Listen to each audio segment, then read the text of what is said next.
I can't emphasize it enough. What an effective running game can do for alleviating pressure off a quarterback.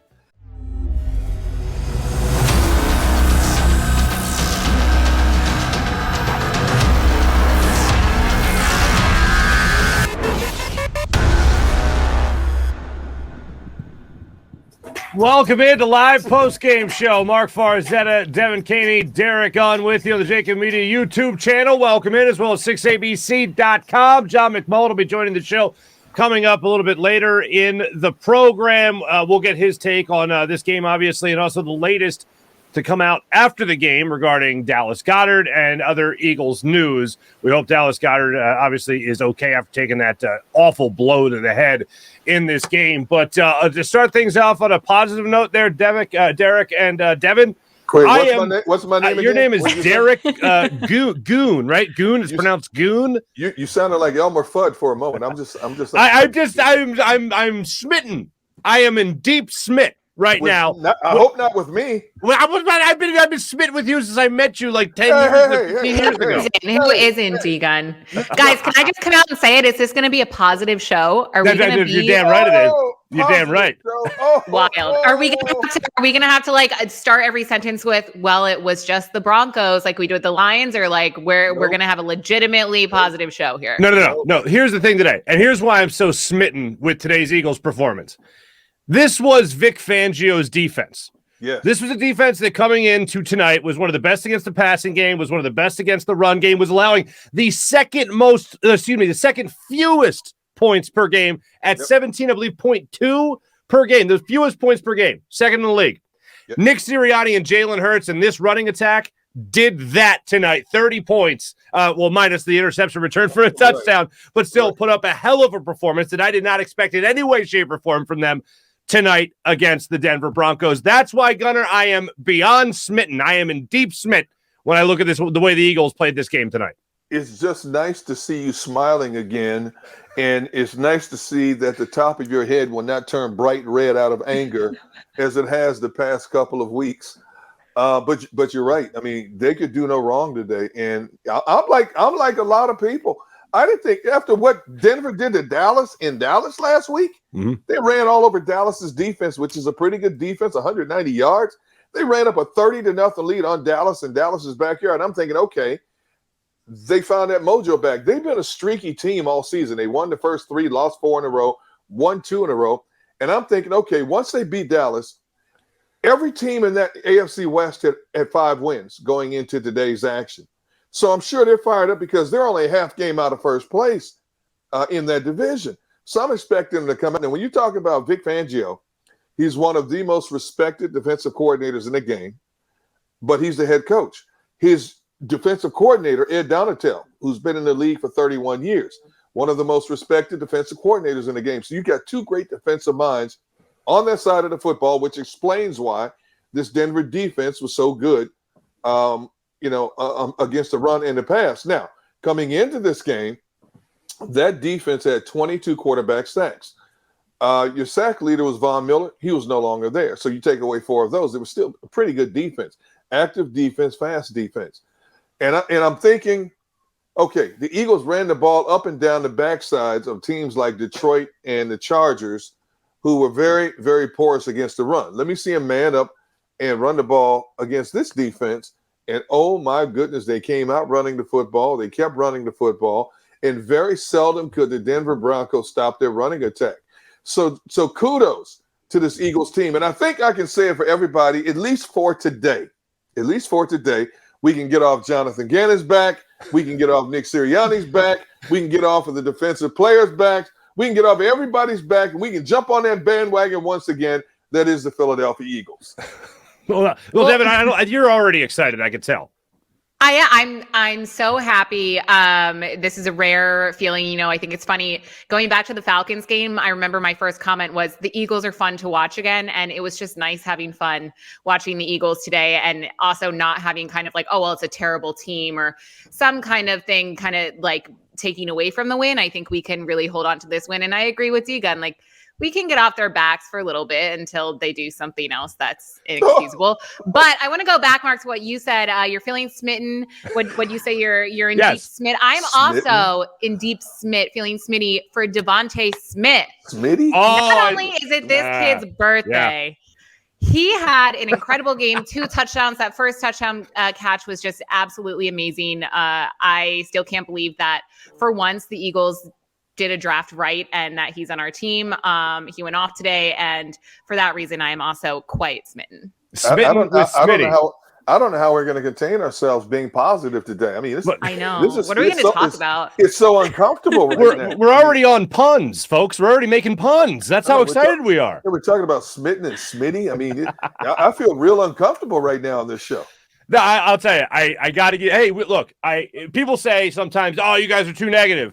I don't ever think we're too negative. I think we call it as we see it, and when we talk about what the team gives us to talk about, basically, are we being negative or are we being real? Well, in the effort of always trying to be real about this game, is Jalen Hurts played a great game despite the interception, where his hand was hit, by the way, for the record, couldn't follow through on it. Still a bad decision, but that's why the interception actually happened. But he played well in this game. You ran the football. Nick Sirianni called a very good game from start to finish. There was only about one possession, and it was early in that third quarter that I was kind of curious as to what his scheme was or goal was on that particular possession. But still, that's nothing to harp on. Jonathan Gannon was as aggressive in this game, the way I wanted him to be aggressive, as he should have been last week. And one stat came out after last week's game, because we were all talking about how we wanted to see Jonathan Gannon be more aggressive. And a stat came out where he actually blitzed more in that game last week against the Chargers than he ever had. That is an example of how numbers never lie, but they can sure as hell deceive. And the way they attacked Teddy Bridgewater today, and the point I'll make, the perfect example I'll lay out for you, is that when you look at the 1st and goal situation early in the third quarter, the Eagles sent 6 players into the backfield and forced Teddy Bridgewater to lay Williams out to dry on a horrible pass thrown behind him that he almost got his clock cleaned on. I think it was Darius Slay streaking up the sideline and trying to hit him. That was a play that Jonathan Gannon actually forced the mistake by the offense. He didn't sit back. He didn't wait patiently for it. He pounced. And that's what you have to do as a defense sometimes. That's exactly what Jonathan Gannon did tonight. I loved seeing this defense play tonight. They got after it. They were aggressive. TJ Edwards had the first play of the game where he came and made a stop at the line of scrimmage. That was an aggressive linebacker filling a gap. That, to me, is exactly what you need to see from this defense time and time again. That's what they're capable of doing, and I loved seeing it tonight. Defensively speaking, I got nothing but love for Jonathan Gannon and what he was able to do against this offense tonight. Whoa. Say that again. I got nothing but love at this point in time at 7:38 p.m. on the 14th, is it, of November? I got nothing but love for Jonathan Gannon right now. Nothing but love. There are a few things. If we here we here's you just had to burst the bubble, didn't you? I know. I'm the cloud of darkness. I'm the rain cloud that comes in to ruin the parade. But Derrick Barnett.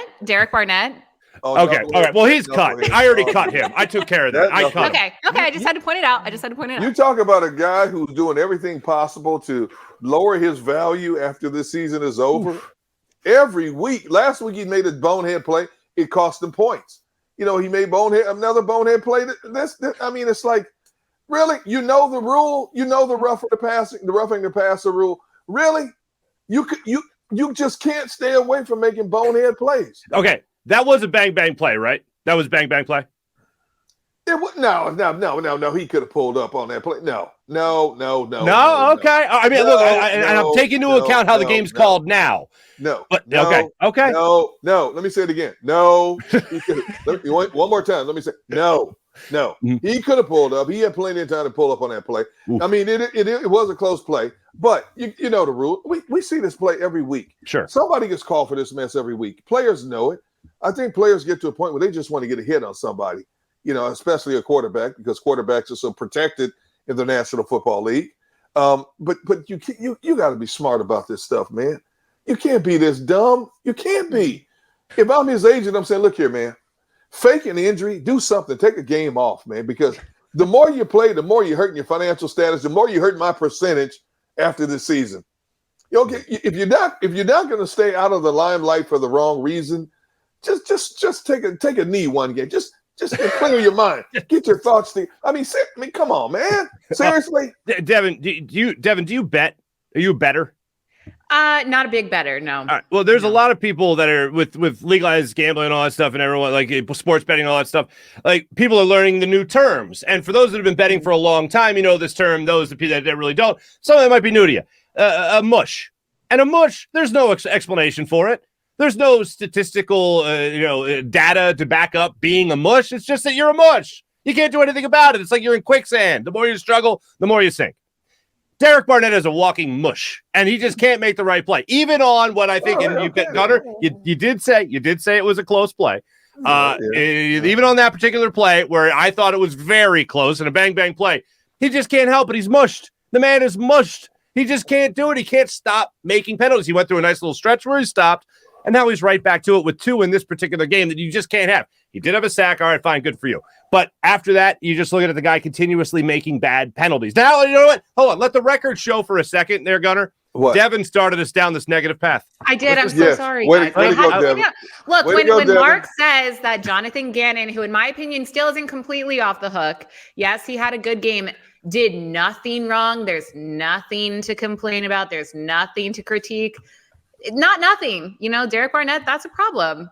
This far into the season, that shouldn't be happening. So I'm sorry, guys. We can be positive from here on out. I had to get it out of the way. So sorry. So Devin, what you're saying basically about Jonathan Gannon is this: even a blind squirrel finds acorns once in a while. Is that what you're telling me? Is that what you're telling me right now? Okay. Well, all right. I just want to make sure I understood you here. So I think that the Eagles defense played a lot better than they have been this game. Yes. But I know you also talked to Bobby Taylor on your podcast this week, as did I, and talking to him, for those who don't know, former Eagles cornerback. And it was just really enlightening and concerning also to get his insights on the defense, especially versus what he had under Jim Johnson. And I just still don't think Jonathan Gannon's the guy.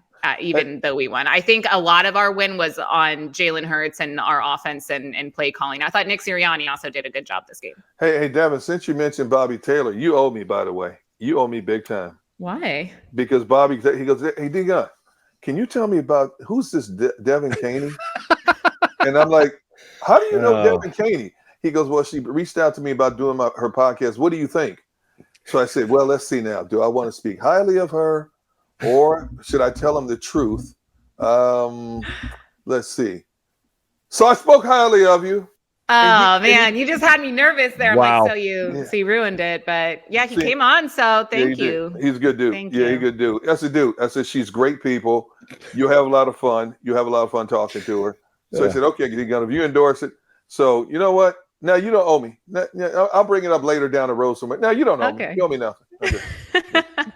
You're now forever in Gunner's debt. Oh my goodness! I didn't know I was vetted. Wow. But thanks for the reference, I guess. Hey! I'm just telling you, I'm here to help you, not harm you. I'm here to help you. I wish I could help the Eagles more, but she said this sarcastically. Oh yeah, D-Gun, I really appreciate you. I'll get back to you on that one. See what I mean? I picked up. Yeah, I picked up on the sarcasm. Yeah, she laid it on pretty thick. See, she started this negativism, and it's just filtering down. I'm sorry. Derrick Gunn, I'm so sincerely thankful. I'm out of here. Goodbye. And grateful. You guys have a good show. I'm off this show. Goodbye. Let's get on to that positive thing right there. Let's get back to that positivity for a second. All right. Let's do it. And yes, Devin, good luck.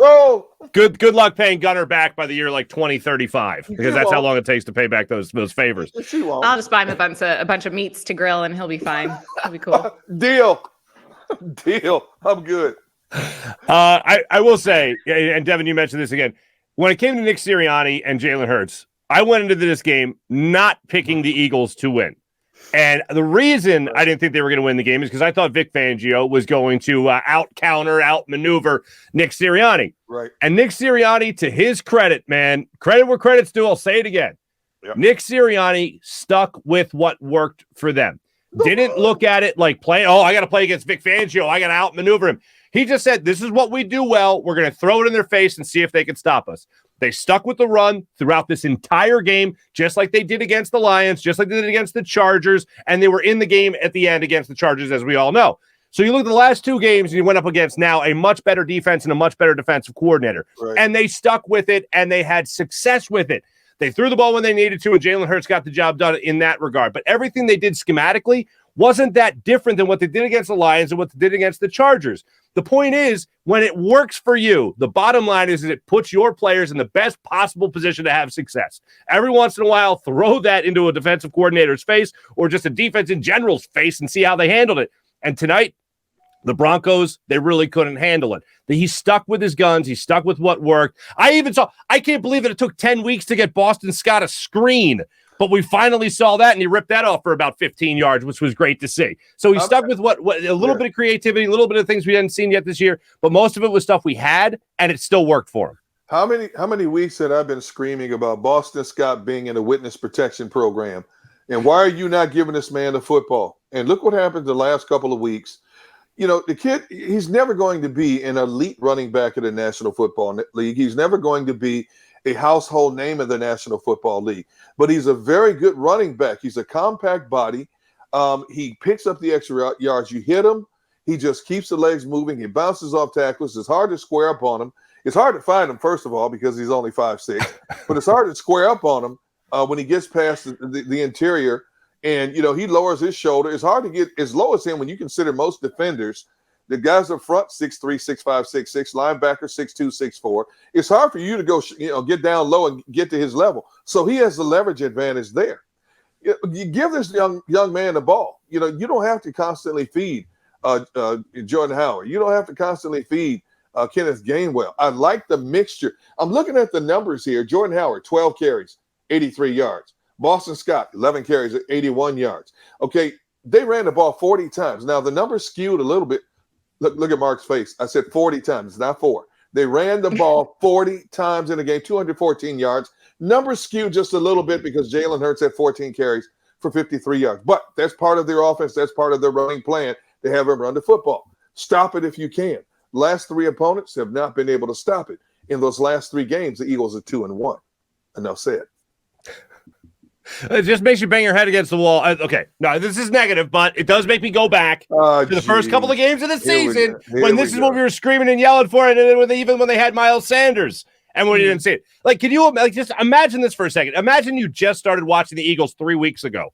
Right. Imagine you just started watching, and then somebody had to come in and be like, hey, they only handed the ball to a running back twice against the Cowboys. Like, what took them this long to learn this? But look, you can't change what's in the past. You can only look forward to the future and marvel in the idea that they actually executed what a lot of fans have been screaming at the top of their lungs for to get this running game going behind an offensive line that has been banged up, still without Barrett Brooks, as we all know. Didn't have Lane Johnson, has him back now, obviously.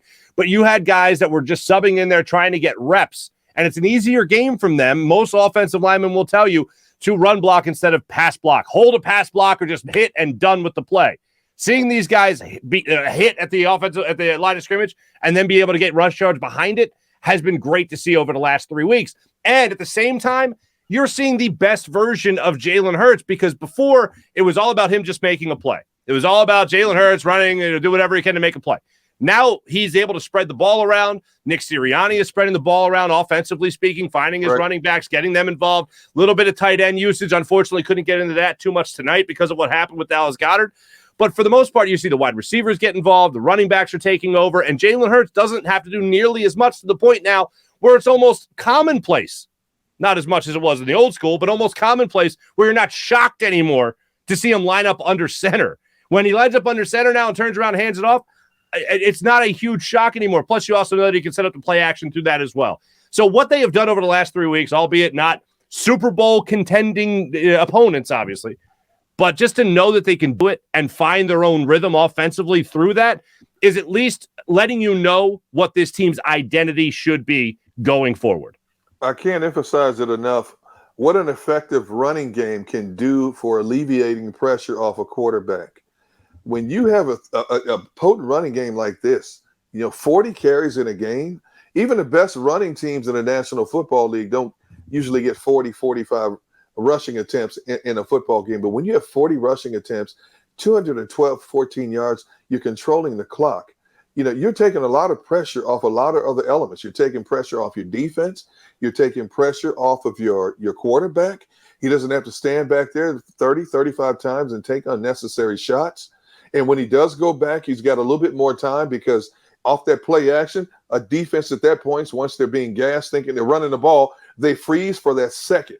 And that second, a lot of times, is a difference between success and failure, between 2 yards and maybe 5 or 10 yards down the field. And we saw that effectively in this game today, because the more they ran the football, whenever you went to that play action or the RPO, the defense.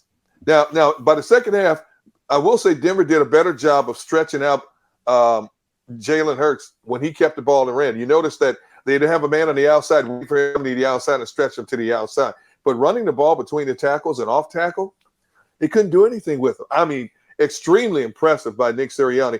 But offensive line coach, Jeff Stoutland, I've watched this man work his craft for every year since he's been here. I've watched him work with young offensive linemen, veteran offensive linemen who comes here. I don't think Jeff Stoutland gets enough credit for being one of the best offensive line coaches in the National Football League.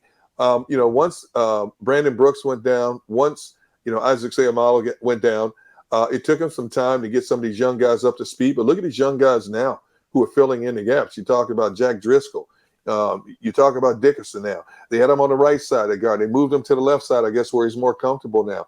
And as long as you keep those two tackles upright and breathing, Lane Johnson and Jordan Mailata and Jason Kelsey in the center of all this, man, you got a pretty doggone good offensive line.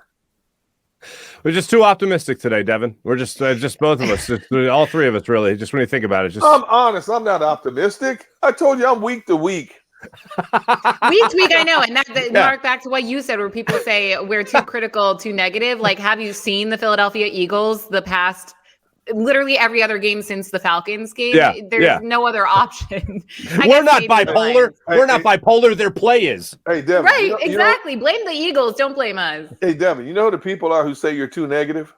Who? You. The people who sit at home and they're just as negative as we are, except we're being honest.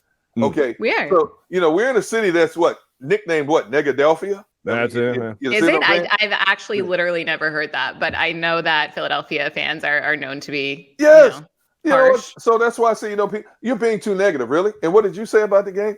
Well, I said this is okay. So what's any different about what you said than what I just said? The only difference is I have a public forum to say it. You have a public forum to say it. That's the only difference. Yeah. So that's why when people say that, I'm saying, you know what? Good talking to you. Have a good day. I mean, sorry, Mark. Just one more comment on the negativity. Even on Twitter, I'm seeing, what we talked about with the Lions, where we kind of said, let's get it out of the way at the start of the show. Right. We know it was the Lions. We're just going to say it before every compliment we give the Eagles. Right. I'm seeing people say, the Broncos just gifted us that game. They gifted the Eagles that game. Geez. It's every win is hedged with a disclaimer. Let me just make this proclamation real quick. The Eagles are not a very good football team. All right. No, any team they beat, it's great. It's not, I didn't pick them to go 0-17 by any means, but it's not like the Eagles are a team that was picked going into the season as a Super Bowl contender, definitely going to win the NFC East. Not even that, not even competing for the NFC East in a terrible division that was won by a team with 7 wins last year. Yeah. So when you look at this Eagles team, I don't care who they be, even if it is just the Lions, they went out and proved they weren't that bad, and it was really bad going into that Lions game. Let's not forget. Now you're looking at a team that has won 2 of their last 3, albeit, one was against the Lions, one was against the Broncos on the road. And I can't stress this enough. It was against not just a man who is so wildly respected throughout the league as a defensive-minded head coach, defensive coordinator, Vic Fangio, but he's also a guy that people look at with a great amount of respect when it comes to what he's done with that defense this year that was riding a high after shutting down an offense that happened to have Ezekiel Elliott and one of the best offensive line in football attacking them defensively. So that's what the Eagles did, or offensively. That's what the Eagles did tonight in Denver. That is huge to watch the way this Eagles team played against that defense. I can't go to it enough. You're talking about top 8 teams in pass defense, in run defense, second best in the NFL when it comes to points per game. Like, that is something for Nick Sirianni and Jalen Hurts and the rest of this offense to hang their hat on and say, you know what, this wasn't just the Lions. We offensively speaking, they played well enough to beat the Chargers. Defensively speaking, not the case, unfortunately. But this particular game, they were able to put it all together, both sides of the field, against a worthy opponent. And I'm not one to think that the Broncos are anything special by any means, but when it comes to doing what you did tonight against that team, that is something where you can take, you enjoy the plane ride home for what you just did against the Denver Broncos. And a team that just beat the Dallas Cowboys, let's keep in mind. And you know what? I think a lot of my positivity comes from something that we mention, showing every day, every week, adjustments, improvements. That's all we wanted to see. Because like you said, you know, the Eagles are not going to be a Super Bowl team. No one ever thought they were this season, right? It's a learning season, rebuild, whatever term you want to use. It's just seeing that improvement. And I think over the last 3 games, we've seen a lot of improvement from Nick Sirianni in the offense. And last week, I feel like we all kind of hit our breaking point with the defense where Jonathan Gannon just wasn't budging and making those changes that we all wanted to see. And this game, it was refreshing to see all the changes that we had been begging and pleading for any coach to make implemented in their game plan. No doubt. I still can't figure this team out. They play much better football on the road than they do at home. For whatever the case may be. They've had tough home opponents, though. Yeah, but they're 4-2 on the road now. Yeah. And you know, Mark, adding to what you said about this is an Eagles team that's not a very good football team. But if we go back, this is an Eagles football team that's not that far off from having a winning record. They should have, and it could have and should have beat the 49ers. They could have and should have beaten the Chargers. So they've had their chances. I equate the Eagles to the Minnesota Vikings. Coming into today, the Minnesota Vikings had lost 5 games this season by a grand total of 18 points. They were 1-2 in overtime games this season. It was the Vikings team that couldn't find a way to finish games. Well, today the Vikings found a way on the road out west to finish the game against the division-leading Los Angeles Chargers. The Eagles go on the road, find a way to finish the game against a Denver Broncos team that was only half game behind the Chargers in the AFC West. And see, that's the beauty of the NFL week to week. You don't know what's going to happen.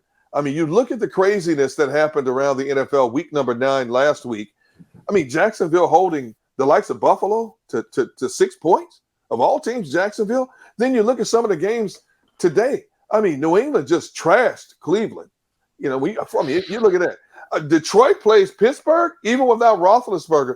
They play Pittsburgh to a 16-all tie. I mean, are you kidding me? So up and down the board, I mean, Washington finds a way to beat Tampa Bay. I mean, seriously? Don't get me started on that. Don't get me started on that. See, but that's the beauty of the NFL. You know what? Always expect the unexpected in this league. That's what I love about it. And that's why I don't bet on games, because I would be sleeping in my car if I did. Did you see that Tom Brady? Hey, did you see that Tom Brady character? See that clown? See what he did after the game? No, what did he do now? He went up and he hugged. He hugged Heineke. He went up and hugged him. How about that? Huh? Yeah. Yeah. They embraced. Where's Nick Foles' hug? Tom, how about that? I don't like that. I don't like it one bit either. That's why Tom Brady sucks. How about that? Stop living in the past, Mark. Let sleeping dogs lie. I support it. I will never forget Tom Brady for that. Thank you. Revel in the glory of the moment.